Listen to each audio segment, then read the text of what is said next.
अगर आप किसी दोस्त ने, किसी विद्यार्थी ने थ्रोन एजुकेशन का एप्लीकेशन अभी तक डाउनलोड नहीं किया है तो आपको थ्रोन एजुकेशन का एप्लीकेशन डाउनलोड करना है, जिसका लिंक दिया गया है डिस्क्रिप्शन में, या डायरेक्ट भी आप प्ले स्टोर पर जाकर इसे इंस्टॉल कर सकते हैं।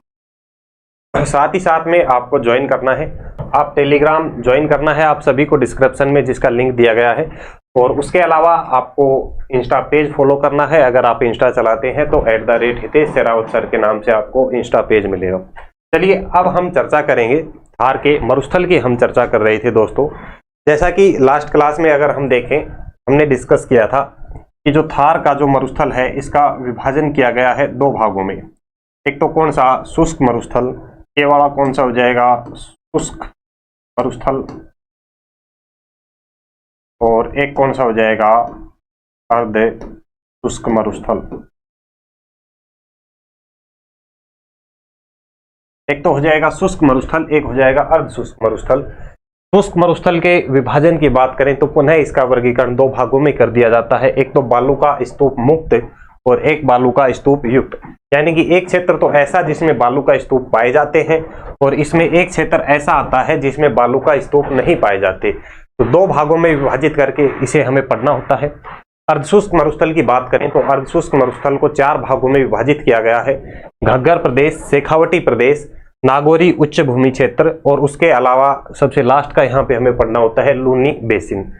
तो इस क्रम में हमें पढ़ना है। आज जो हम चर्चा करेंगे, आज की जो हमारी क्लास रहने वाली है, उसमें हम ये शुष्क मरुस्थल की यहाँ पे चर्चा करने वाले हैं।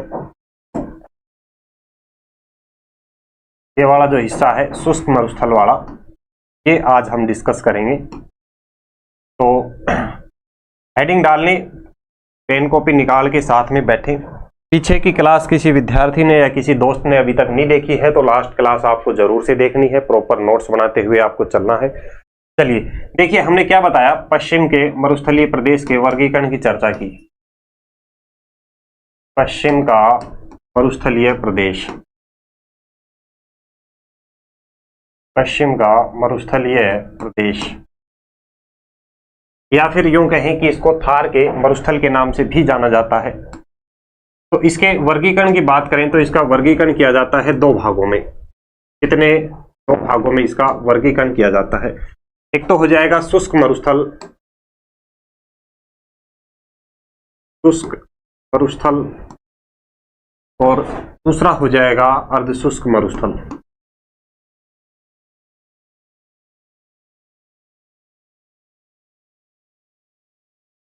एक हो गया शुष्क मरुस्थल, दूसरा हो जाएगा अर्धशुष्क मरुस्थल।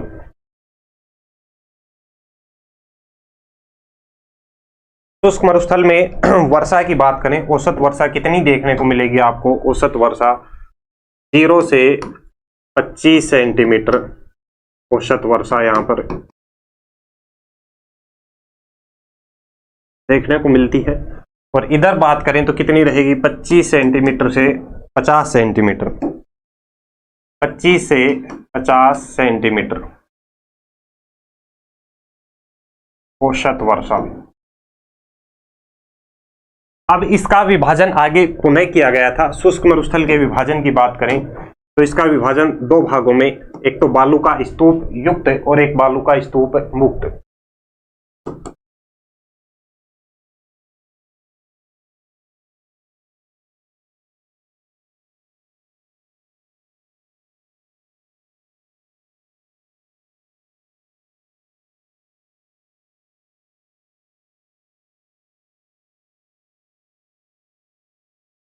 विभाजित किया गया है कितने, दो भागों में।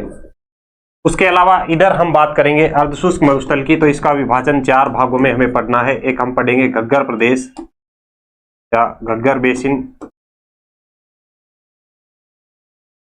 दूसरा शेखावटी बेसिन,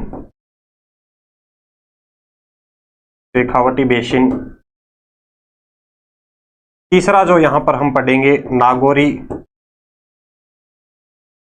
उच्च भूमि क्षेत्र, नागौरी उच्च भूमि क्षेत्र, और चौथा जो हमारा यहां पर रहेगा लूनी बेसिन। इस लूनी बेसिन को गोडवाड़ प्रदेश भी कहा जाता है। क्या कहा जाता है, गोडवाड़ प्रदेश। तो ये हमारा यहाँ पे क्रम रहने वाला है पढ़ने का। यहाँ पे बालू का स्तूप युक्त क्षेत्र की बात करें तो ये 41.5% हिस्सा रहेगा, और इधर बात करें तो ये कितना हो जाएगा, 58.5% हिस्सा बचता है। कौन से क्षेत्र की बात हो रही है, ये जो शुष्क मरुस्थल हम पढ़ रहे हैं, इस शुष्क मरुस्थल में से 41.5% हिस्सा तो ऐसा है जिसमें बालू का स्तूप पाए जाते हैं, और 58.5% हिस्सा ऐसा है जिसमें बालू का स्तूप नहीं पाए जाएंगे। चलिए, अब आपको हेडिंग डालनी है शुष्क मरुस्थल। अब आपको हेडिंग डालनी है क्या, शुष्क मरुस्थल। हेडिंग डालनी है शुष्क मरुस्थल। और इस शुष्क मरुस्थल में क्या बताया, इसका विभाजन किया गया है दो भागों में, बालू का स्तूप युक्त और बालू का स्तूप मुक्त क्षेत्र। चलिए, शुष्क मरुस्थल का विभाजन देखिए। शुष्क मरुस्थल विभाजन कितने, दो भागों में, बालू का स्तूप युक्त और इधर बालू का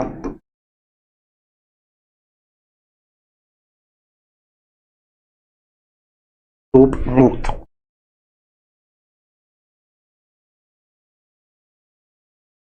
ये हिस्सा कितना हो जाएगा, बालू का स्तूप युक्त की बात करें तो 41.5%, जिसमें बालू का स्तूप पाए जाएंगे, और ये हिस्सा कितना बचेगा, 58.5%, जिसमें बालू का स्तूप नहीं पाए जाएंगे। बालू का स्तूपों से क्या तात्पर्य रहेगा, बालू का स्तूप से तात्पर्य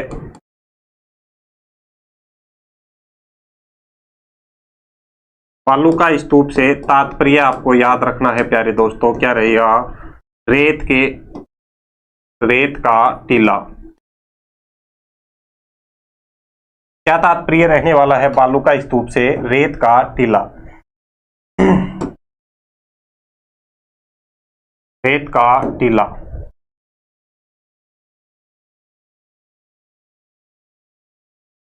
हवा के द्वारा मिट्टी के जमाव या उसके निक्षेपण से बनने वाली संरचनाएं क्या कहलाती हैं दोस्तों, क्या कहलाएंगी, बालू का स्तूप कहलाएंगी।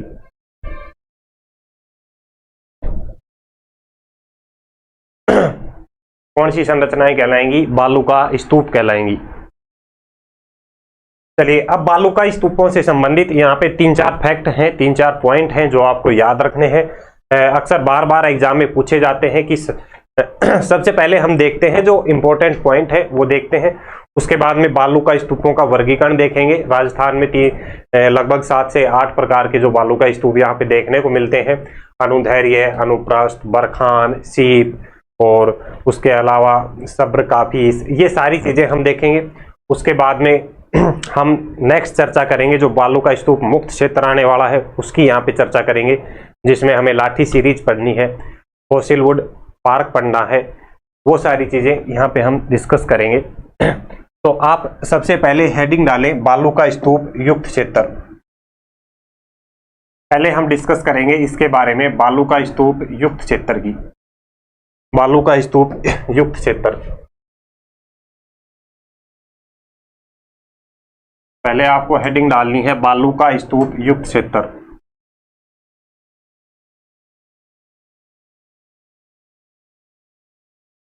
बालू का स्तूप युक्त क्षेत्र। देखिए, बालू का स्तूप युक्त क्षेत्र की यहां पर जब बात हो रही है तो आपसे 2-3 पॉइंट सीधे पूछे जाएंगे, 2-3 पॉइंट सीधे पूछे जाते हैं। बाद में हम 1 बाय 1 करके पढ़ेंगे, लेकिन स्टार्टिंग में चीजें याद रह जाएं वो बात अच्छी है। तो बालू का स्तूप आपसे पूछ सकता है कि राजस्थान में सर्वाधिक बालू का स्तूप कहाँ पाए जाते हैं, तो आपको याद रखना है जैसलमेर में सर्वाधिक बालू का स्तूप पाए जाएंगे। आपसे पूछ लिया जाए कि राजस्थान में सभी प्रकार के बालू का स्तूप कहां पर पाए जाएंगे, तो आपको याद रखना है वर्तमान में जोधपुर ग्रामीण में सर्वाधिक बालू का स्तूप पाए जाते हैं। आपसे पूछ लिया जाए राजस्थान में सर्वाधिक पाए जाने वाला बालू का स्तूप कौन सा है, आपको याद रखना है पैराबोलिक बालू का स्तूप। आपसे पूछ लिया जाए कि सबसे छोटा बालू का स्तूप राजस्थान में कौन सा पाया जाता है? आपको याद रखना है सब्र का पीच। कौन सा? सब्र का पीच। देखिए, चर्चा कर रहे हैं यहाँ पे किसकी? बालू का स्तूपों की। क्या? बालू का स्तूप।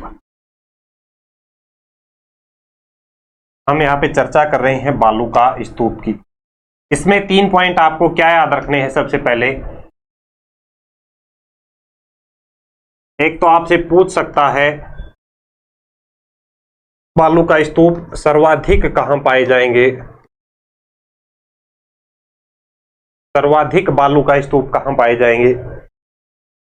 एक आपसे पूछ सकता है राजस्थान में सभी प्रकार के बालू का स्तूप कहां पाए जाएंगे? सभी प्रकार के बालू का स्तूप, सभी प्रकार के।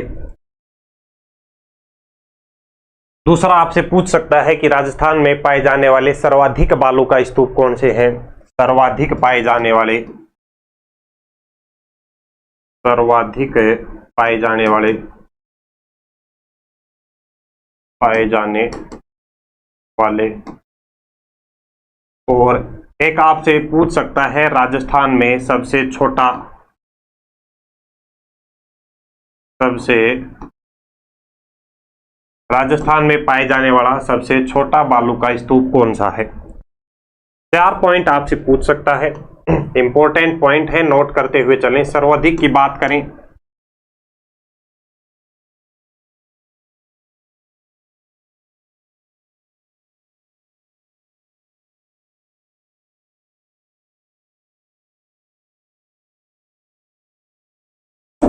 देखिए यहां पे सर्वाधिक की बात करें, आपसे जगह जिले का नाम पूछेगा कि किस जिले में सबसे अधिक बालू का स्तूप पाए जाते हैं। आपको याद रखना है कहां पर?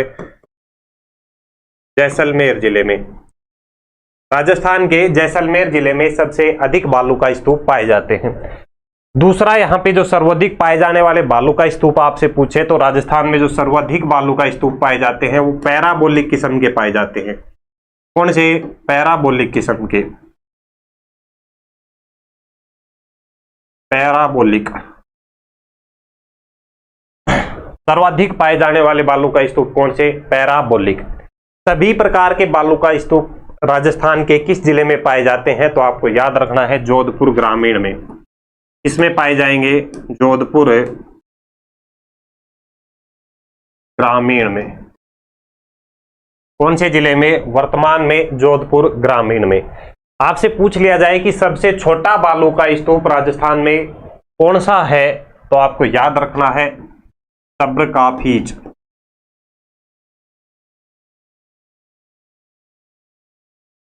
सब्र का फीज बालू का स्तूप राजस्थान में पाए जाने वाला सबसे छोटा बालू का स्तूप है, जो कि झाड़ियों के सहारे या झाड़ियों के चारों ओर, पेड़ पौधों के चारों ओर पाया जाता है। ठीक है, इतनी बात सबसे पहले आपको याद रखनी है बालू का स्तूपों से संबंधित। यहां तक एक बार आप नोट कर लें और उसके बाद में फिर हम डिस्कस करेंगे जो बालू का स्तूपों का जो वर्गीकरण है, अलग अलग प्रकार के जो राजस्थान में बालू का स्तूप पाए जाते हैं वो हम देखेंगे। जैसे कि अनुदैर्घ्य बालू का स्तूप, अनुप्रस्थ बालू का स्तूप, बरखान, पैराबोलिक बालू का स्तूप, वो सारी चीजें 1 बाय 1 करके यहाँ पर हम डिस्कस करेंगे। यहां तक एक बार नोट करने के बाद में आपको हेडिंग डालनी है बालू का स्तूपों का वर्गीकरण। देखिए, एक बार दोबारा से देख ले जिसके समझ में नहीं आई है। हम पढ़ रहे हैं पश्चिम का मरुस्थलीय प्रदेश। मरुस्थलीय प्रदेश का विभाजन किया गया 2 भागों में, शुष्क मरुस्थल और अर्ध शुष्क मरुस्थल। 25 सेमी संवर्षा रेखा के पश्चिम में कौन सा हो जाएगा? शुष्क, और इसके पूर्व में कौन सा? अर्ध शुष्क मरुस्थल। इस शुष्क मरुस्थल का पुनः विभाजन किया जाता है 2 भागों में, बालू का स्तूप युक्त क्षेत्र और बालू का स्तूप मुक्त क्षेत्र। अब जो हम पहले डिस्कस कर रहे हैं, ये वाला डिस्कस कर रहे हैं बालू का स्तूप युक्त क्षेत्र के बारे में, यानी कि ऐसा क्षेत्र जिसमें बालू का स्तूप पाए जाते हैं, ऐसा क्षेत्र जिसमें बालू का स्तूप पाए जाते हैं, उस क्षेत्र की हम यहाँ पे चर्चा कर रहे हैं।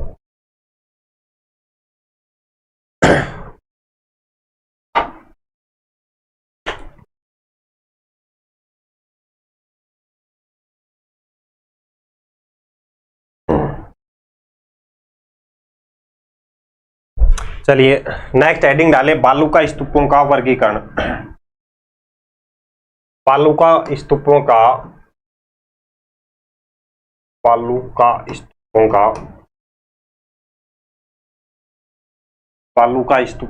वर्गीकरण।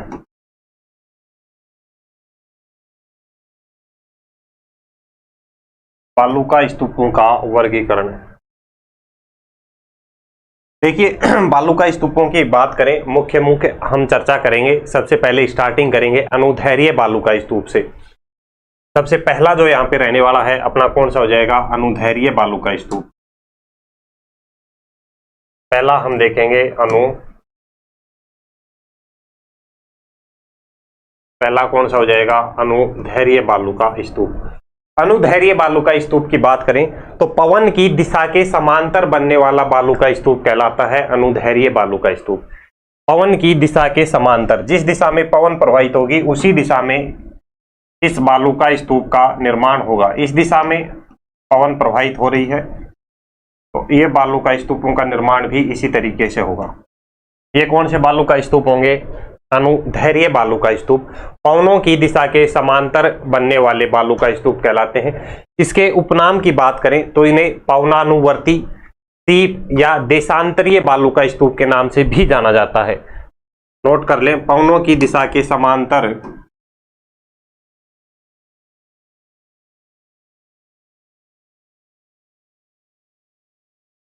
पवनों की दिशा के समांतर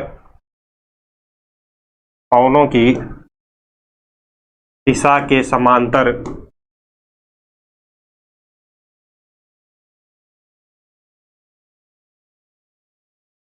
बनने वाला बालूका स्तूप।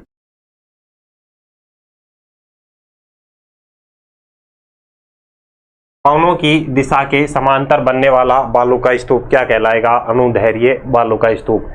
इसके उपनाम की अगर हम यहाँ पे बात करते हैं, उपनाम, इसको दूसरे अन्य किस नाम से जाना जाता है तो आपको याद रखना है, पवनानुवर्ती बालूका स्तूप इसे कहा जाता है।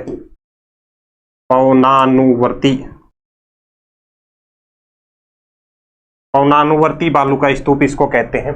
उसके अलावा इसे सीप भी कहा जाता है, सीप के अलावा इसे देशांतरीय बालूका स्तूप के नाम से भी जाना जाता है, देशांतरीय बालूका स्तूप। इस नाम से जाना जाएगा, देशांतरीय बालूका स्तूप। इसके विस्तार की बात करें राजस्थान में तो जो इस सबसे अधिक पाया जाएगा, कहां कौन कौन से क्षेत्र में पाया जाएगा तो आपको याद रखना है, जो जैसलमेर वाला है, जोधपुर वाला है, फलोदी और बाड़मेर के आसपास के क्षेत्र में सबसे अधिक देखने को मिलते हैं। तो इसके विस्तार की बात करें तो आपको इसके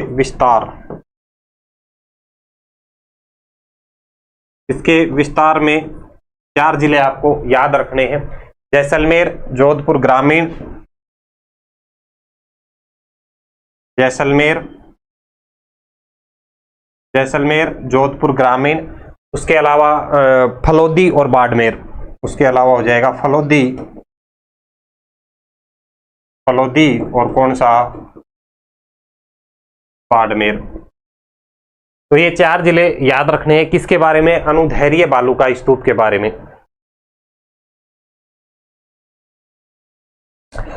इसमें एक पॉइंट नोट करके आपको और याद रखना है अनुदैर्घ्य बालूका स्तूपों में कि जो अनुदैर्घ्य बालूका स्तूप है ये अन्य बालूका स्तूपों से जब तुलना की जाती है तो इन बालूका स्तूपों में वनस्पति सबसे अधिक पाई जाती है। तो एक पॉइंट नोट करके आपको लिखना है नीचे साथ में ही,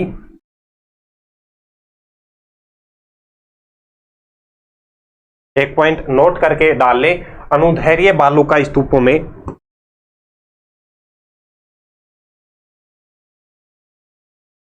अनुदैर्घ्य बालूका स्तूपों में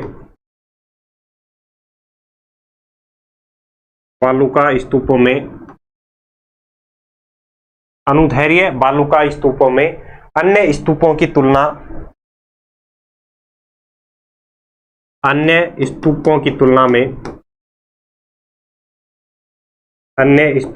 तुलना में वनस्पति अधिक पाई जाती है।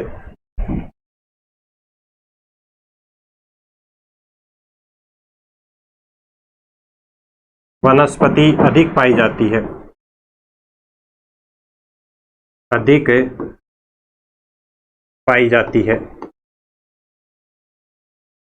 वनस्पति अधिक पाई जाती है। एक इंपॉर्टेंट पॉइंट है, आपसे पूछा जा सकता है, तो यहां तक एक बार नोट कर लें आप।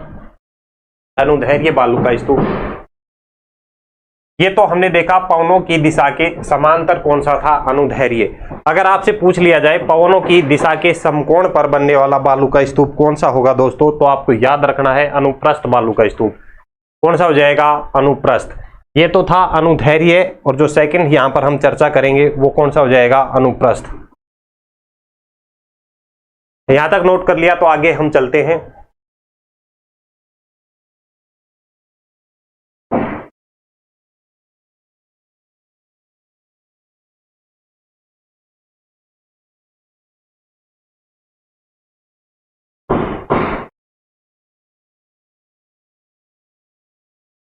सेकंड नंबर पे देखिए,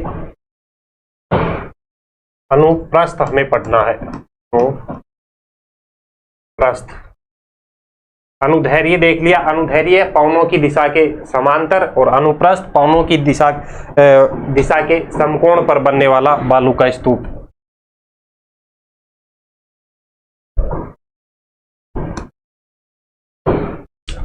अगर पवनों की दिशा इस तरीके से है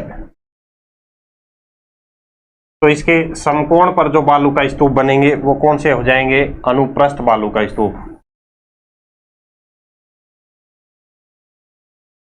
कौन से बालू का स्तूप हो जाएंगे, अनुप्रस्थ बालू का स्तूप। क्या याद रखना है इसमें आपको, पवनों के दिशा के समकोण पर बनने वाले बालू का स्तूप। पवनों की दिशा के, पवनों की दिशा के समकोण पर, पवनों की दिशा के समकोण पर बनने वाला बालू का स्तूप।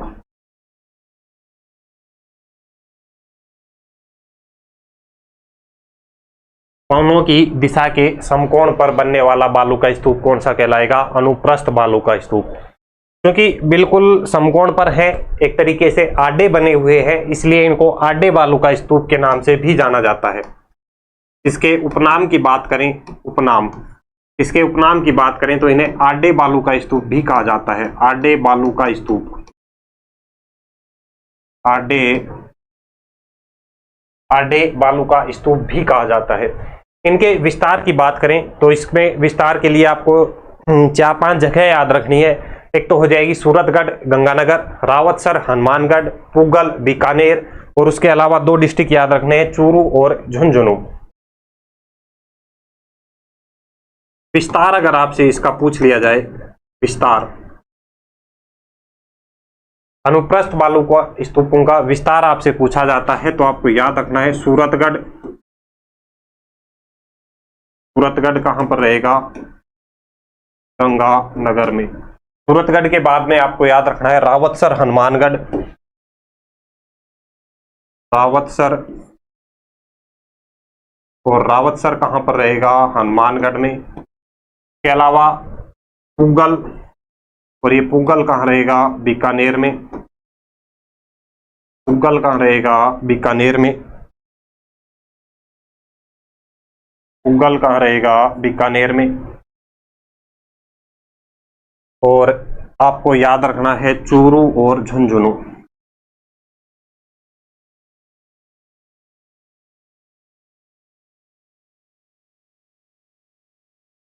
चूरू और झुंझुनू।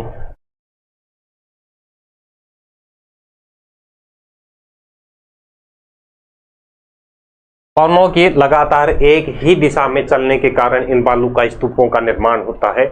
नोट डाल के चाहे आप लिख सकते हैं, पवनों के लगातार एक ही दिशा में चलने के कारण इन बालू का स्तूपों का निर्माण होता है। कौन से, अनुप्रस्थ बालू का स्तूपों का। तो नोट डाल के लिख भी सकते हैं।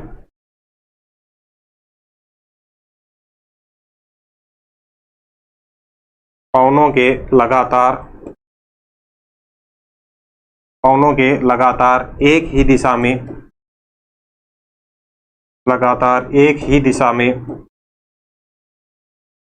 दिशा में प्रवाहित होने के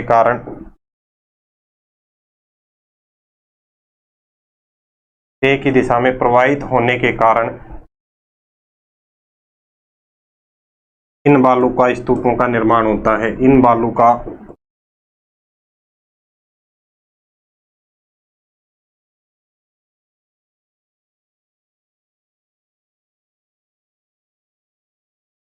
इन बालुका स्तूपों का निर्माण होता है।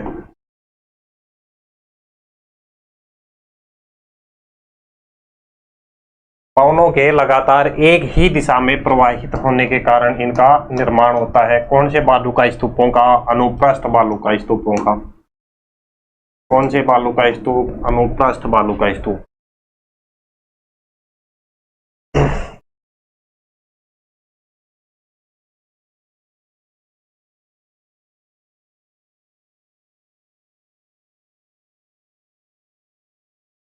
अनुप्रस्थ के बाद में जो हमें पढ़ना है, बरखान के बारे में चर्चा करनी है। बरखान यानी कि जो अर्धचंद्राकार बालू का स्तूप रहेगा उसे बरखान के नाम से जाना जाता है, या बरखान उसे कहा जाता है। तो यहां तक एक बार आप नोट कर लें, के बाद में हमें चर्चा करनी है बरखान की।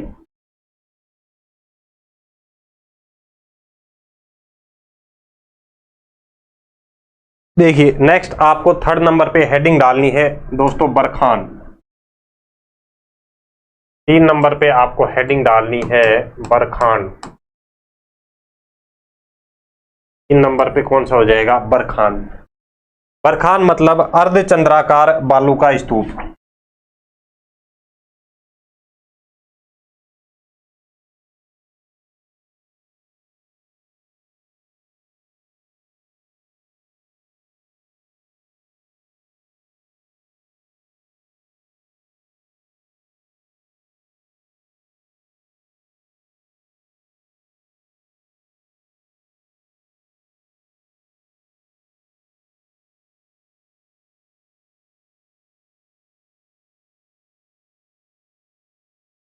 ये कौन सा बालू का स्तूप हो जाएगा? बरखान। ये कौन सा हो जाएगा? अर्धचंद्राकार बालू का स्तूप।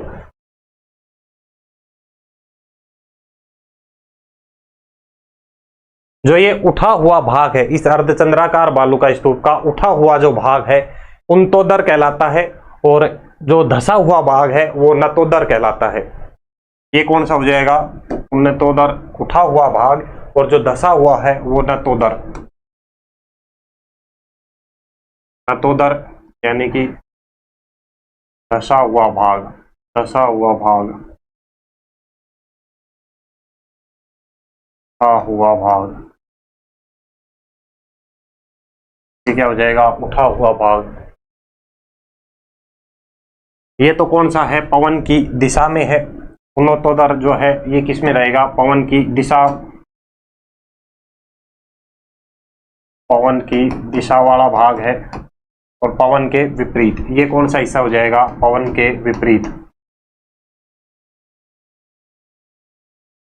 ये कौन सा हो जाएगा? पवन के विपरीत। तो क्या याद रखना है आपको बरखान में?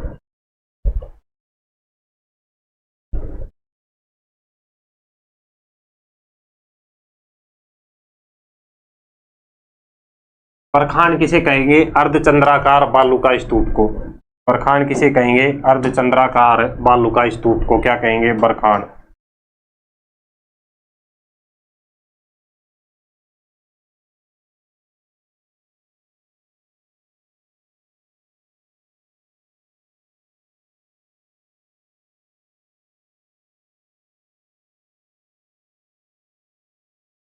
अर्धचंद्राकार बालू का स्तूप क्या कहलाता है?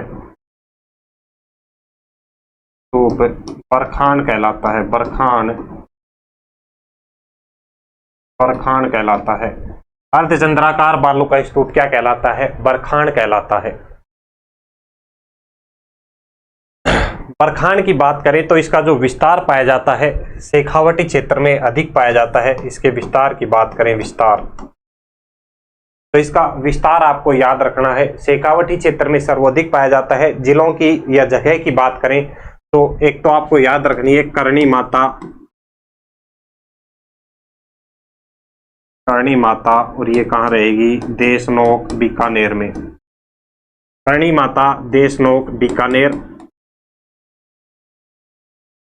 करणी माता देशनोक बीकानेर। उसके अलावा ऊंशिया जोधपुर ग्रामीण, भालेरी, ये भालेरी पड़ता है चूरू में,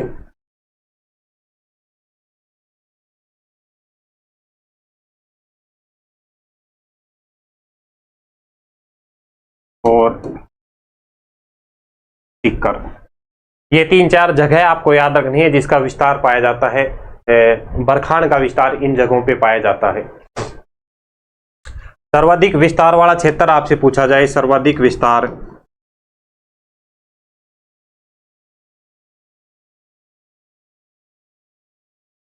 सर्वाधिक विस्तार के लिए अगर आपसे क्षेत्र पूछा जाए तो क्षेत्र तो आपको याद रखना है दोस्तों, शेखावटी क्षेत्र। किस क्षेत्र में, शेखावटी क्षेत्र में, शेखावटी क्षेत्र में। लेकिन आपसे जिला पूछ लिया जाए कि सबसे अधिक बरखान का सबसे अधिक विस्तार किस जिले में पाया जाता है, तो जिला अगर आपसे पूछ लिया जाए तो आपको याद रखना है कौन सा, किस जिले में पाया जाएगा, तो आपको याद रखना है चूरू जिले में।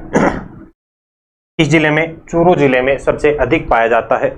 दूसरा इंपॉर्टेंट पॉइंट जो इसमें आपको याद रखना है, सबसे जो गतिशील बालू का स्तूप है, सर्वाधिक गतिशील बालू का स्तूप भी बरखान रहेगा।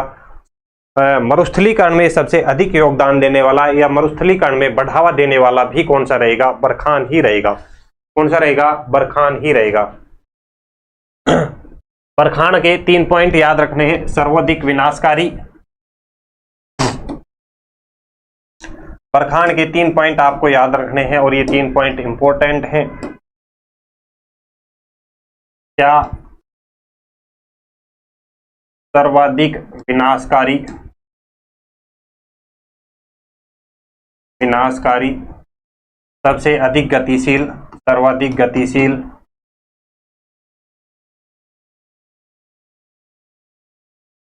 और क्या याद रखना है, मरुस्थलीकरण में सर्वाधिक योगदान, मरुस्थलीकरण में सर्वाधिक योगदान, मरुस्थलीकरण में सर्वाधिक योगदान इसका है बरखान बालू का स्तूप का। इसका रहेगा बरखान बालू का स्तूप का मरुस्थलीकरण में सर्वाधिक योगदान रहेगा।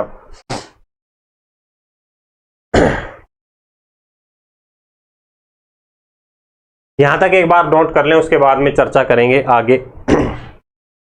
पैराबोलिक की चर्चा करेंगे नेक्स्ट। बरखान के बाद में नेक्स्ट जो हेडिंग डालनी है वो डालनी है पैराबोलिक। चौथे नंबर पे पैराबोलिक।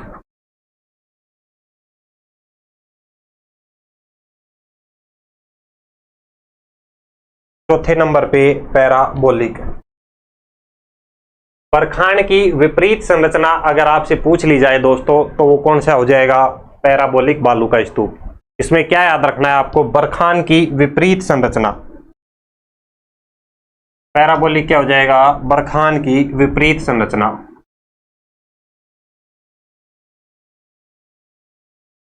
पैराबोलिक बरखान की विपरीत संरचना। बरखान में बात करें तो जो हवा की दिशा थी इस दिशा में प्रवाहित हो रही थी, लेकिन बरखान में हवा किस दिशा से प्रवाहित है, विपरीत दिशा से, यानी कि धसी हुई साइड से। ये कौन सा बालू का स्तूप हो जाएगा, पैराबोलिक। क्या याद रखना है, बरखान की विपरीत संरचना। क्या हो जाएगी, बरखान की विपरीत संरचना।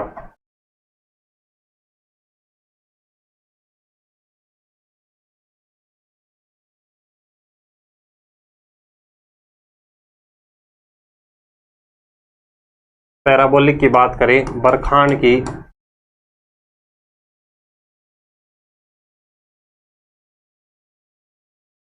विपरीत संरचना। बरखान की विपरीत संरचना क्या कहलाती है, पैराबोलिक। या फिर इसको यूं कहें कि बरखान का यह विस्तारित रूप है। या यूं कहें कि यह बरखान का विस्तारित, यह बरखान का विस्तारित रूप है, यह बरखान का विस्तारित रूप है, यह बरखान का विस्तारित रूप है। अभी स्टार्टिंग में हमने एक पॉइंट आपको क्या बताया कि जो बरखान है राजस्थान में सर्वाधिक पाए जाने वाला बालू का स्तूप आपसे पूछा जाए कौन सा हो जाएगा, सॉरी पैराबोलिक। राजस्थान में सबसे अधिक पाए जाने वाला या सर्वाधिक पाए जाने वाला बालू का स्तूप कौन सा रहेगा, पैराबोलिक। तो इसमें एक पॉइंट और आपको नोट करना है,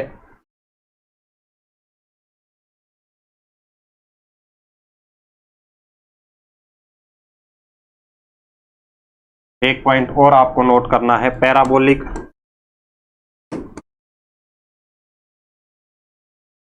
पैराबोलिक राजस्थान में सर्वाधिक पाए जाने वाला, सर्वाधिक पाए जाने वाला बालू का स्तूप है,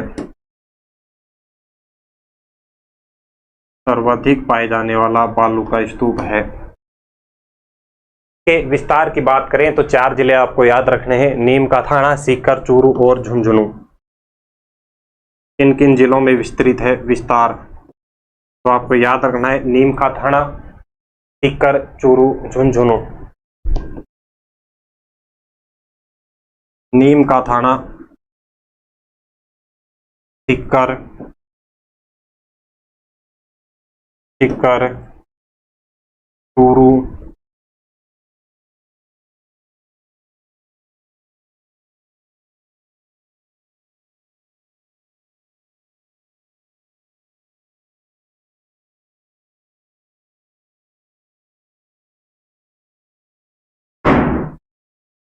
सीकर, चूरू, झुंझुनू में इसका विस्तार देखने को मिलता है।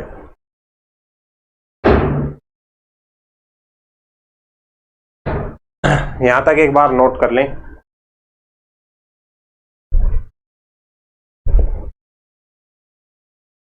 पैराबोलिक के बाद में एक दो और बचते हैं, जैसे कि सब्र का फीज, जो कि झाड़ियों के सहारे निर्मित छोटे छोटे बालू का स्तूप होते हैं, क्या कहलाते हैं, सब्र का फीज।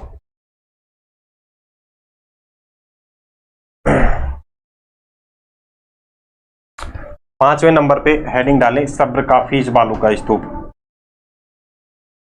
पांचवा कौन सा हो जाएगा, सब्र का फीज। कौन सा, सब्र का फीज या स्क्रब का फीज भी इसको बोलते हैं, स्क्रब का फीज, स्क्रब का फीज,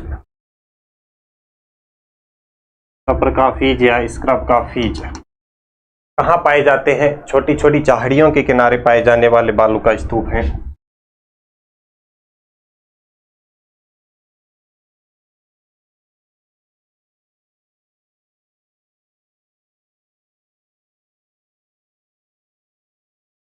इन झाड़ियों के किनारे पाए जाने वाले छोटे छोटे बालू का स्तूप क्या कहलाते हैं, ये सब्र का फीज कहलाते हैं।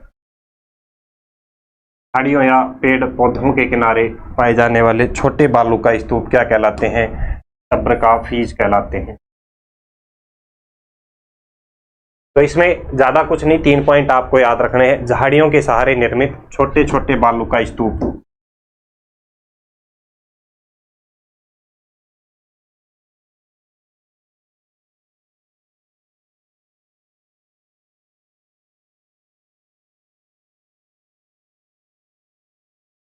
झाड़ियों के सहारे निर्मित छोटे छोटे बालू का स्तूप।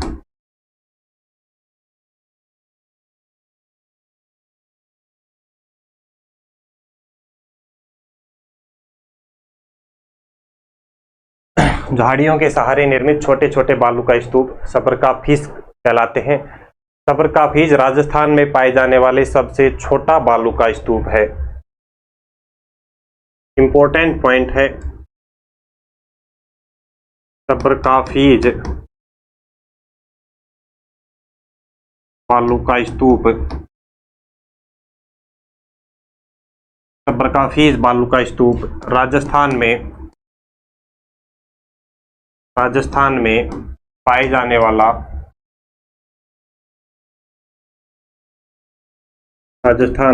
जाने वाला सबसे छोटा बालू का स्तूप है। सबसे छोटा पाए जाने वाला सबसे छोटा बालू का स्तूप है।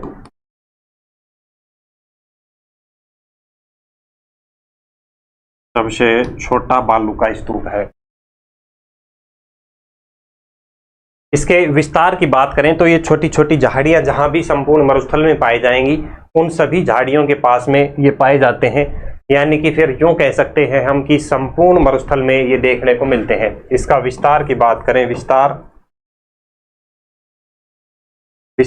संपूर्ण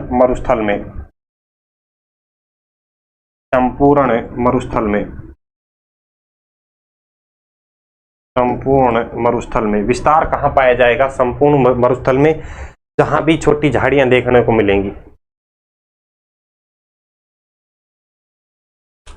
उसके बाद में एक दो और बचते हैं, जैसे एक तारानुमा बालू का स्तूप आता है। एक आएगा तारानुमा बालू का स्तूप।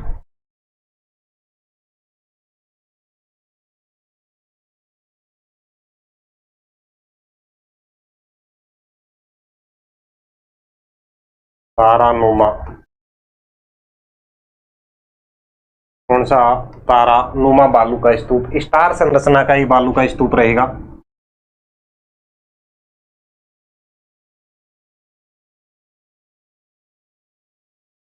इस तरीके की कुछ संरचना पाई जाएगी तारानुमा बालू का स्तूप। इसमें हवाओं की दिशा की बात करें तो अनियमित हवाएं होती हैं, कभी इधर से फटकार मार रही हैं, कभी इधर से चल रही हैं, कभी इधर से तो कभी इधर से, जिसके कारण इसकी आकृति कैसी बन जाएगी? तारानुमा या स्टार संरचना यहाँ पे इसकी बनती है। कैसी संरचना देखने को मिलेगी? स्टार संरचना। तो इसमें आपको याद रखना है अनियमित हवाओं के कारण इसका निर्माण होता है। अनियमित हवाओं के प्रवाह के कारण, अनियमित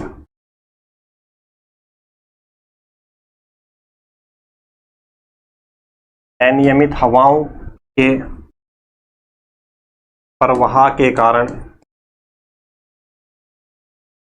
प्रवाह के कारण इनका निर्माण होता है। अनियमित हवाओं के प्रवाह के कारण इनका निर्माण होता है। विस्तार की बात करें तो मोहनगढ़ और सूरतगढ़ में अधिकांश ये देखने को मिलते हैं। विस्तार आपको याद रखना है। विस्तार कहाँ पे? मोहनगढ़,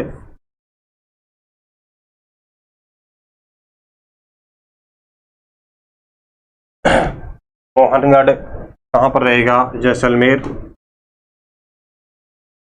मोहनगढ़, जैसलमेर और सूरतगढ़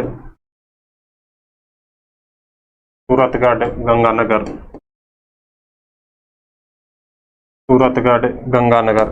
मोहनगढ़, जैसलमेर और सूरतगढ़ गंगानगर। इस क्षेत्र में अधिकांश तारानुमा बालू का स्तूप हमें देखने को मिलेंगे। यहां तक नोट कर लें ये दो तीन पॉइंट। तारानुमा के बाद में एक हमारा यहाँ पे बचता है नेटवर्क बालू का स्तूप, और उसके बाद में एक अवरोधी बालू का स्तूप बचता है। दो तीन और हैं छोटे छोटे जो हमें पढ़ने हैं।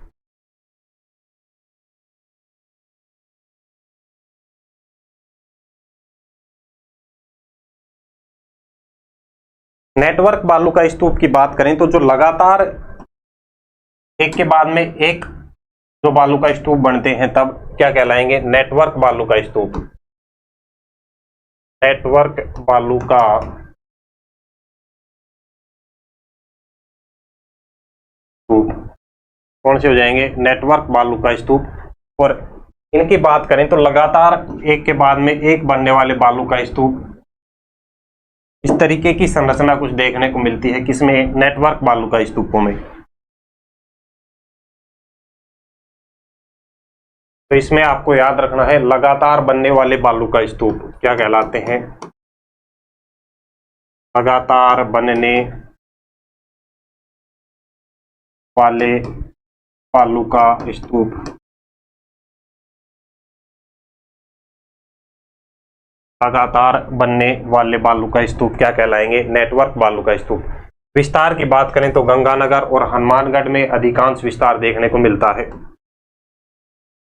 गंगानगर और हनुमानगढ़।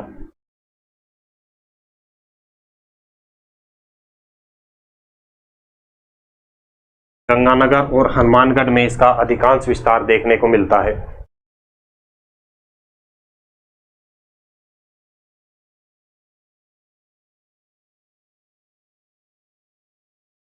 ठीक है, उसके बाद में नेटवर्क बालू का स्तूप देखा, किस नंबर का था ये? 7वें नंबर का। नेटवर्क बालू का स्तूप ये था 7वें नंबर का।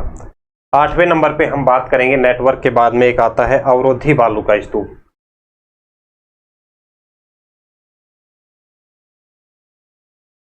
एक आपको पढ़ना है अवरोधी बालू का स्तूप।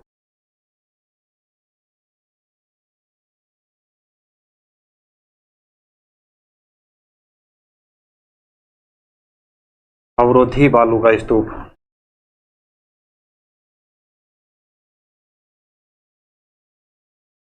अवरोध के कारण निर्मित बालू का स्तूप क्या कहलाएंगे? अवरोधी बालू का स्तूप। और अवरोध किसका आएगा?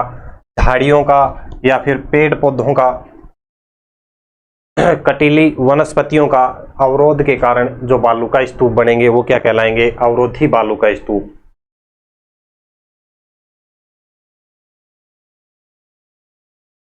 छोटी छोटी झाड़ियों, कटीली वनस्पतियों और पेड़ पौधों के अवरोध के कारण जो बालू का स्तूप बनेंगे वो क्या कहलाएंगे? अवरोधी बालू का स्तूप। कहाँ पाए जाएंगे? ये भी पेड़ पौधों के सहारे ही पाए जाएंगे। कहाँ पर पाए जाएंगे? पेड़ पौधों के सहारे। अवरोध के कारण निर्मित बालू का स्तूप।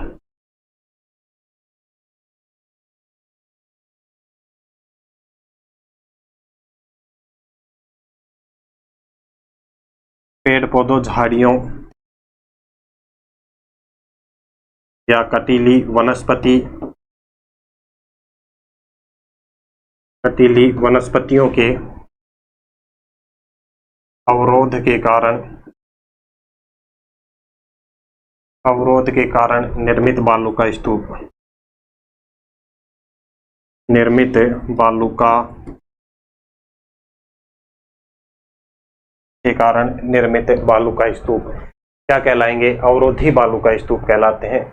विस्तार की बात करें तो कहां पर? नागपहाड़, अजमेर, जोबनेर, जयपुर ग्रामीण,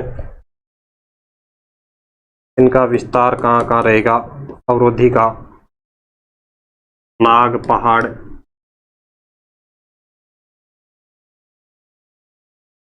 नागपहाड़ अजमेर में देखने को मिलते हैं। जोबनेर में, जोबनेर में, और ये जोबनेर कहाँ रहेगा? जयपुर ग्रामीण में। जयपुर ग्रामीण के अलावा बात करें तो हर्ष की पहाड़ियां, सीकर कहाँ देखने को मिलेगा? हर्ष की पहाड़ियां। और ये हर्ष की पहाड़ियां कहाँ रहेंगी? हर्ष की पहाड़ियां कहाँ रहेंगी? सीकर में। ये कैसे रहेंगे? अवरोधी बालू का स्तूप। इस तरीके के किस किस्म के रहेंगे? अवरोधी बालू का स्तूप। तो ये थे अपने कुछ जो इंपॉर्टेंट बालू का स्तूप हैं जो अपने एग्जाम में पूछे जाते हैं। उसके बाद में एक और बचता है जिसको यार्डन या उर्मिका बालू का स्तूप के नाम से जाना जाता है।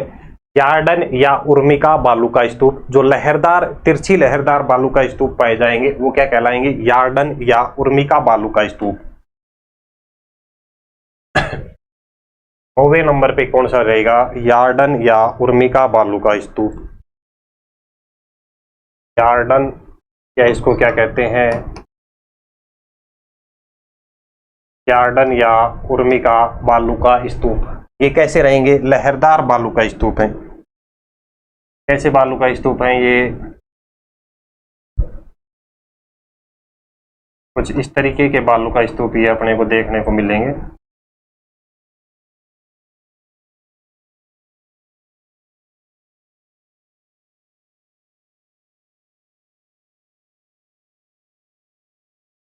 यार्डन बालू का स्तूप। लहरदार बालू का स्तूपों को क्या कहते हैं? यार्डन या उर्मिका।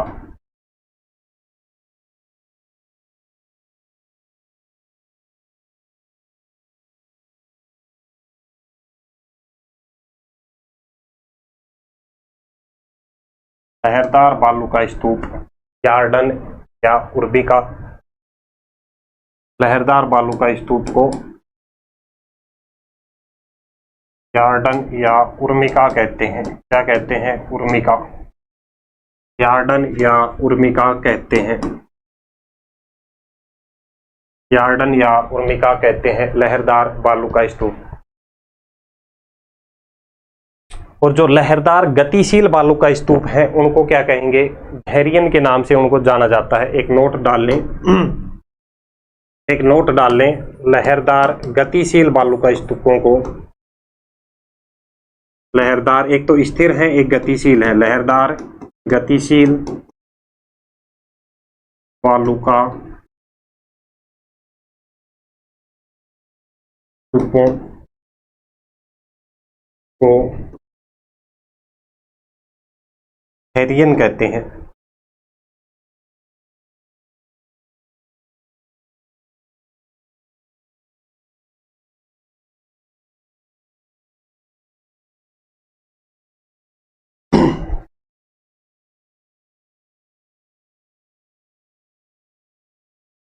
क्या कहते हैं? धैर्यन कहते हैं। अगर स्थिर है तो उसको यार्डन या उर्मिका कहेंगे। अगर वही लहरदार गतिशील है तो वो क्या कहलाएगा? धैर्यन कहलाएगा। तो ये कुछ थे अपने बालू का स्तूप, जो कि हमारा यहाँ पे एक पार्ट कंप्लीट होता है। बालू का स्तूप युक्त जो क्षेत्र है, स्टार्टिंग में क्या चीज देखी हमने यहाँ पे? शुष्क मरुस्थल का विभाजन दो भागों में है, बालू का स्तूप युक्त और कौन सा? बालू का स्तूप मुक्त क्षेत्र। तो बालू का स्तूप युक्त हमने देखा, जिसमें लगभग 9 प्रकार के बालू का स्तूप हमने देखे। और उससे पहले इंपॉर्टेंट पॉइंट एक ये था, सबसे अधिक, सबसे छोटा, सबसे बड़ा और सभी जगह उपलब्ध होने वाला बालू का स्तूप कौन सा था, ये आपको याद रखना है। उसके बाद में अब लास्ट हमारा यहाँ पे एक पॉइंट बचता है, बालू का स्तूप मुक्त क्षेत्र। कौन सा पॉइंट बचेगा? बालू का स्तूप मुक्त क्षेत्र। बालू का स्तूप मुक्त क्षेत्र। और ये इंपॉर्टेंट है, जो हम पढ़ते हैं लाठी सीरीज और चांदन नलकूप क्षेत्र, ओकलवुड फॉसिल पार्क, ये 3 चीजें यहाँ पे देखने को मिलेंगी। किस क्षेत्र में? बालू का स्तूप मुक्त क्षेत्र में, जहां पर बालू का स्तूप नहीं पाए जाते हैं। तो आपको हेडिंग डालनी है बालू का स्तूप मुक्त क्षेत्र। पहला हमने देख लिया, सेकंड हेडिंग डालनी है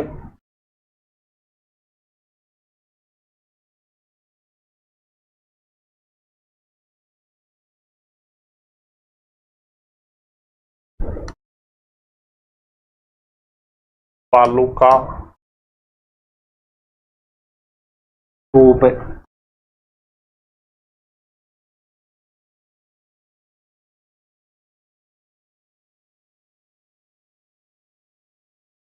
मुक्त क्षेत्र। सेकंड हेडिंग आपको डालनी है बालू का स्तूप मुक्त क्षेत्र।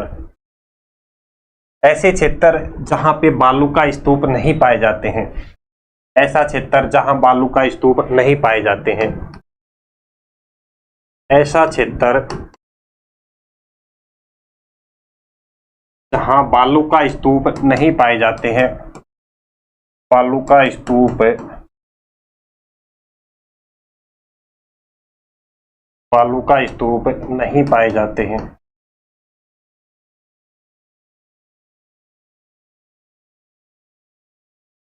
बालू का स्तूप मुक्त क्षेत्र कहलाता है।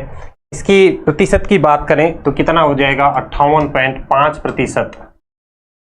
58.5% हिस्से पर यह क्षेत्र पाया जाता है शुष्क मरुस्थल में।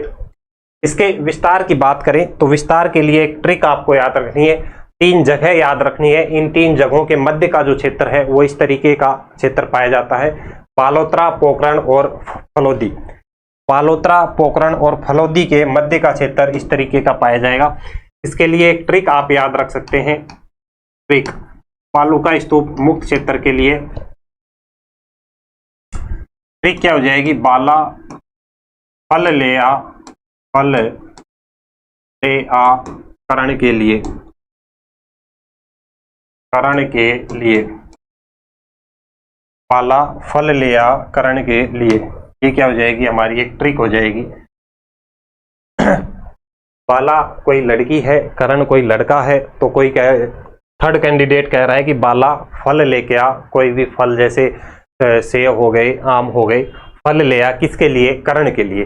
ठीक है, तो इसे आप किस तरीके से याद रख सकते हैं, ये क्षेत्र है,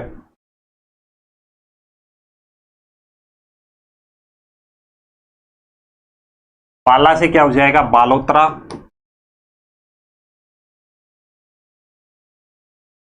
फल से क्या हो जाएगा, फलोदी, और करण से क्या हो जाएगा, पोकरण।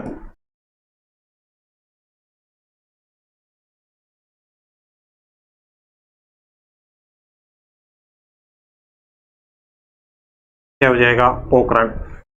बालोत्रा, फलोदी और पोकरण, इनके मध्य का जो क्षेत्र है वो क्षेत्र कैसा पाया जाएगा, बालू का स्तूप मुक्त क्षेत्र। ये क्षेत्र कैसा है, बालू का स्तूप, बालू का स्तूप मुक्त क्षेत्र, बालू का स्तूप मुक्त क्षेत्र किस किस के मध्य पाया जाएगा, बालोत्रा, फलोदी और पोकरण के मध्य का क्षेत्र बालू का स्तूप मुक्त क्षेत्र कहलाता है। इस बालू का स्तूप मुक्त क्षेत्र में हमें तीन चीजें पढ़नी होती हैं। एक तो जो हम भूगर्भित जल पट्टी जो पढ़ते हैं वो इसी क्षेत्र में शामिल है। एक जो चांदन नलकूप हम पढ़ते हैं वो चांदन नलकूप भी इसी क्षेत्र में शामिल है। और एक जो ओक्कल वुड फॉसिल पार्क या मरुद्यान जैसलमेर जो हम देखते हैं वो भी इसी क्षेत्र में शामिल है, बालू का स्तूप मुक्त क्षेत्र में। कहां पर शामिल रहेगा, बालू का स्तूप मुक्त क्षेत्र में शामिल है। यहां तक एक बार नोट कर लें, नेक्स्ट चर्चा करेंगे फिर।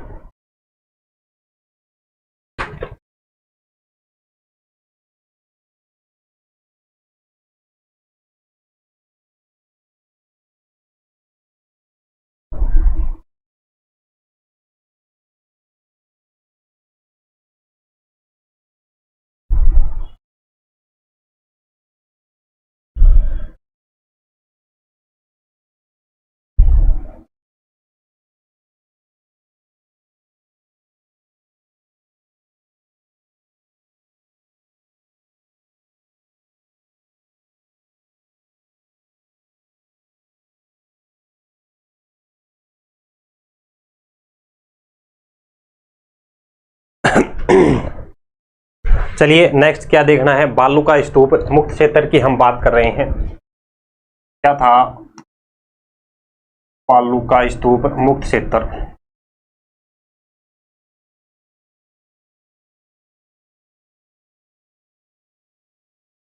बालू का स्तूप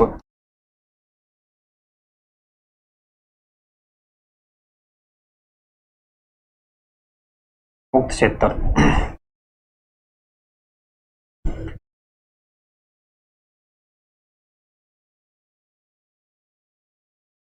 क्या क्या बताया, बालोत्रा,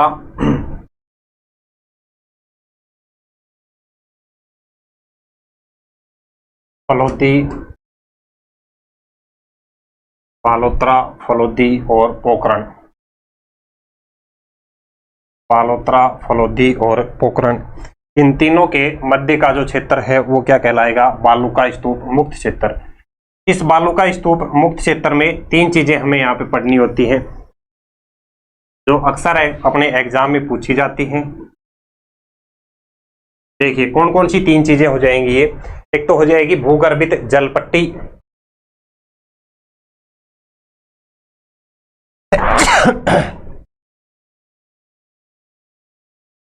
एक तो हो जाएगी भूगर्भित जल पट्टी जो इसी क्षेत्र में आती है, भूगर्भित जल पट्टी, भूगर्भित जल पट्टी। उसके अलावा चांदन नलकूप, ये तो भूगर्भित जल पट्टी पढ़ेंगे। यहां पे हम पढ़ेंगे चांदन नलकूप, चांदन नलकूप, चांदन नलकूप जिसे थार का घड़ा कहा जाता है। क्या कहा जाता है चांदन नलकूप को, थार का घड़ा। और एक जो लास्ट में ओकलवुड फॉसिल पार्क, ओकलवुड फॉसिल पार्क, इसे मरु उद्यान जैसलमेर के नाम से भी जाना जाता है। मरु उद्यान जैसलमेर के नाम से भी इसे जाना जाता है। ये तीन चीजें हैं जो हमें पढ़नी होती हैं, किसमें, बालू का स्तूप मुक्त क्षेत्र में, यानी कि जो शुष्क मरुस्थल का बालू का स्तूप मुक्त क्षेत्र है उसमें हमें तीन चीजें पढ़नी है, भूगर्भित जलपट्टी, चांदन नलकूप और ओकलवुड फॉसिल पार्क। इस भूगर्भित जलपट्टी को लाठी सीरीज भी कहा जाता है। भूगर्भित जलपट्टी को क्या कहते हैं, लाठी सीरीज कहते हैं। लाठी सीरीज के नाम से भी इसे जाना जाता है। ये क्या है, एक मीठे पानी की भूगर्भित पट्टी है जहां से मीठा पानी निकलता है इस थार के मरुस्थल में। इसके विस्तार की बात करें तो इसका जो विस्तार है पोखरण से मोहनगढ़ तक लगभग 60 किलोमीटर में इसका विस्तार पाया जाता है। विस्तार पोखरण से मोहनगढ़ तक।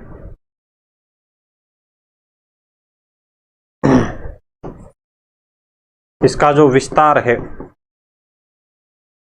विस्तार पोखरण से मोहनगढ़ तक, पोखरण से मोहनगढ़ तक इसका विस्तार पाया जाता है लगभग 60 किलोमीटर में। कितनी दूरी में, लगभग 60 किलोमीटर में। इस भूगर्भित जलपट्टी में या इस लाठी सीरीज में एक घास पाई जाती है, सेवण घास। उसके अलावा धावण घास, दो तीन घासों के नाम आपको याद रखने, सेवण घास, धावण घास, सेवण घास, धावण घास, और एक पाई जाती है करड़ी घास। कौन सी, करड़ी घास। करड़ी घास, कौन सी, करड़ी घास यहाँ पे पाई जाती है। यहाँ पे जो हम बात कर रहे हैं किसकी, सेवण घास की, तो सेवण घास को गोडावण की प्रजनन स्थली कहा जाता है। नोट करें, सेवण घास। और इस सेवण घास को गोडावण की प्रजनन स्थली कहा जाता है। तो क्या कहा जाता है प्यारे दोस्तों, गोडावण की प्रजनन स्थली।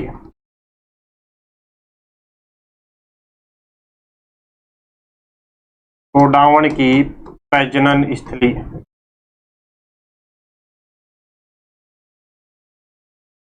गोडावण की प्रजनन स्थली कहा जाता है। जो कटी हुई सेवण घास है, कटी हुई सेवण घास, कटी हुई सेवण घास। इस कटी हुई सेवण घास का एक नाम आपको याद रखना है प्यारे दोस्तों, लीलोण।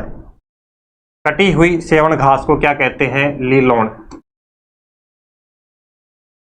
कटी हुई सेवण घास को क्या कहेंगे, तो आपको याद रखना है लीलोण।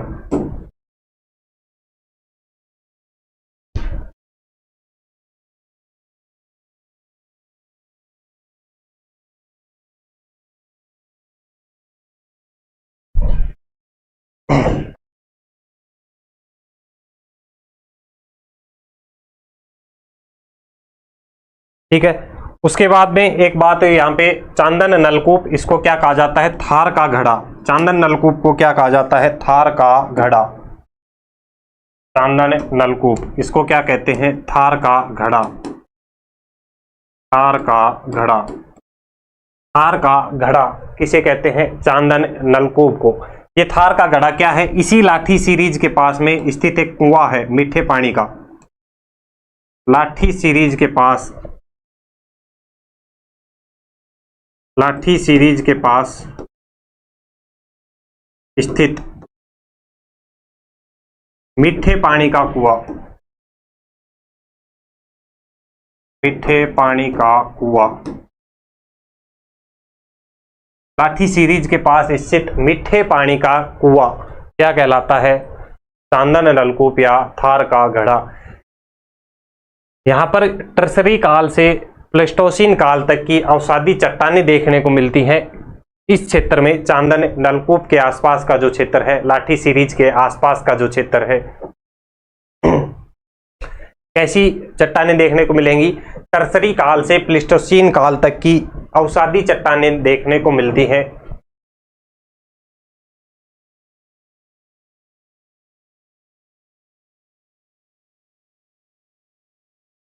और एक यहाँ पे बचता है ओकलवुड फॉसिल पार्क। इस ओकलवुड फॉसिल पार्क, इसको मरु उद्यान जैसलमेर के नाम से भी जाना जाता है।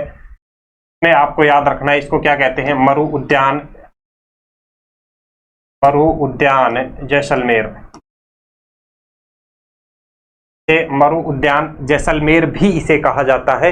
यहाँ पे बात करें तो जुरैसिक कालीन प्राकृतिक वनस्पति के अवशेष प्राप्त हुए थे। यहाँ से क्या प्राप्त हुए थे? जुरैसिक कालीन प्राकृतिक वनस्पति के अवशेष। जुरैसिक कालीन प्राकृतिक वनस्पति के अवशेष, वनस्पति के अवशेष प्राप्त हुए। जुरैसिक कालीन प्राकृतिक वनस्पति के अवशेष प्राप्त हुए। कहां से? ओकलवुड फॉसिल पार्क से। इंपॉर्टेंट क्वेश्चन है, बार बार पूछा जाता है। साथ ही साथ में एक नोट डाल के एक बात आपको ये याद रखनी है कि जो ये जुरैसिक कालीन प्राकृतिक वनस्पति के जो अवशेष हमें प्राप्त हुए हैं, ये टेथिस सागर के प्रमाण नहीं है, टेथिस सागर के अवशेष नहीं है। ये भी कंफ्यूज करके कई बार एग्जाम में पूछा जाता है, तो यहाँ पे नोट कर लें आप। जो ये टेथिस सागर के अवशेष नहीं है, टेथिस सागर के प्रमाण नहीं है, ये टेथिस सागर के प्रमाण नहीं है।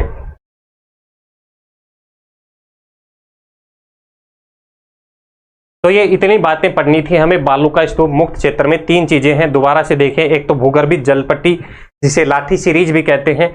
इस लाठी सीरीज का विस्तार पोखरण से मोहनगढ़ तक लगभग 60 किलोमीटर में पाया जाता है। इसमें सेवण घास, धावण घास और करड़ी घास यहाँ पे देखने को मिलती है। बात करें सेवण घास की, तो सेवण घास को गोडावन की प्रजनन स्थली कहा जाता है, और साथ ही साथ में जो कटी हुई सेवण घास है उसे लीलौन कहा जाता है।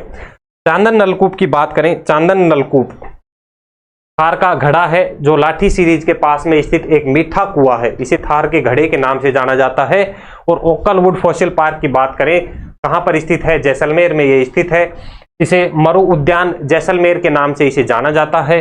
दूसरा, यहाँ पर जुरैसिक कालीन प्राकृतिक वनस्पति के अवशेष यहाँ से प्राप्त हुए हैं। और एक खास इंपॉर्टेंट पॉइंट आपको क्या याद रखना है कि जो ओकलवुड फॉसिल पार्क से प्राकृतिक जुरैसिक कालीन प्राकृतिक वनस्पति के जो अवशेष प्राप्त हुए हैं, वो टेथिस सागर के प्रमाण नहीं है, टेथिस सागर के प्रमाण नहीं है। ये बात आपको याद रखनी है। जब हमने मरुस्थल पढ़ाया स्टार्ट किया था मैंने, तब भी ये बात आपको बताई थी। ठीक है, तो ये इतनी बातें आपको याद रखनी है। दूसरा, इसकी बात करें, भूगर्भित जलपट्टी के आसपास अवसादी चट्टानों का समूह पाया जाता है। इस अवसादी चट्टानों के समूह में भूमिगत जल के भंडार देखने को मिलते हैं। साथ ही साथ में जो टर्सरी कालीन अवसादी चट्टानें हैं, उन टर्सरी कालीन अवसादी चट्टानों में तेल व गैस के भंडार पाए जाते हैं। किसके भंडार पाए जाएंगे? तेल व गैस के भंडार यहाँ पे पाए जाते हैं। यहाँ पे एक नोट डाल के पॉइंट नोट करें। अंतिम पॉइंट है आज का अपना,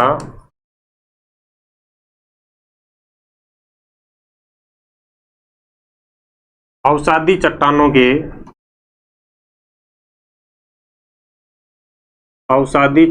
के समूह में, अवसादी चट्टानों के समूह में भूमिगत जल का भंडार मिलता है। भूमिगत समूह में भूमिगत जल का भंडार मिलता है।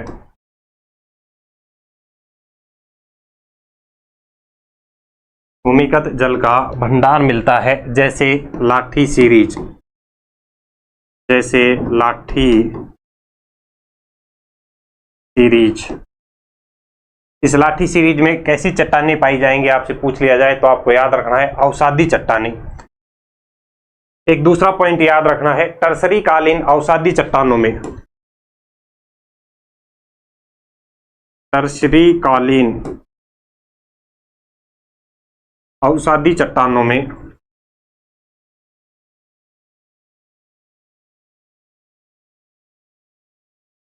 टर्शरीकालीन अवसादी चट्टानों में गैस व तेल के भंडार, गैस व तेल के भंडार पाए जाते हैं। गैस व तेल के भंडार पाए जाते हैं। तो इतने ये कुछ पॉइंट और आपको यहां पे याद रखने हैं दोस्तों।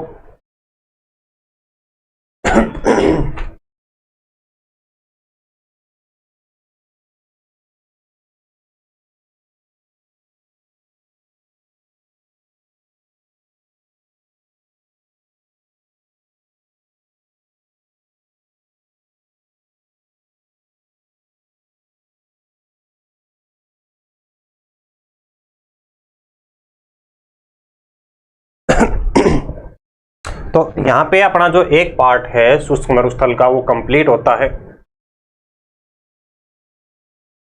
देखिए हाँ, हम ये चर्चा कर रहे थे पश्चिम के मरुस्थल की। तो इस पश्चिम के मरुस्थल में आज जो हमने चर्चा करी, शुष्क मरुस्थल वाला जो भाग है अपना वो कंप्लीट हो चुका है, यानी कि ये वाला जो एरिया है ये कंप्लीट हो चुका है। कल जो हम डिस्कस करेंगे अर्धशुष्क मरुस्थल हम यहाँ पे पढ़ने वाले हैं। कौन सा? अर्धशुष्क मरुस्थल।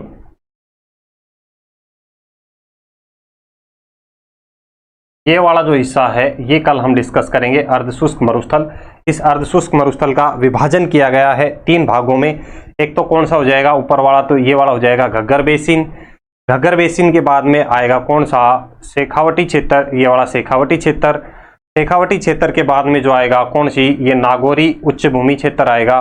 और नागौरी उच्च भूमि क्षेत्र के बाद में जो हमें पढ़ना है वो कौन सा हो जाएगा दोस्तों? ये वाला लूणी बेसिन। ये कौन सा? लूणी बेसिन हमें पढ़ना है। तो ये बाकी की जो चर्चा है हम करेंगे कल की क्लास में। हमारी जो नेक्स्ट क्लास होने वाली है उसमें ये सारी चीजें हम डिस्कस करेंगे। जिस किसी विद्यार्थी ने अभी तक नोट्स नहीं बनाए हैं तो वो साथ साथ में नोट करते हुए चलें। पीछे की क्लासें अगर आपने अभी तक नहीं देखी हैं तो पीछे वाली क्लासें आपको देखनी है, प्रॉपर नोट्स बनाते हुए चलना है। कंप्लीट क्लासें यहाँ पर आपकी कवर कराई जाएंगी। और आज के लिए हम इतना ही रखते हैं। चलिए सभी को जय हिंद, जय भारत। हम एक नेक्स्ट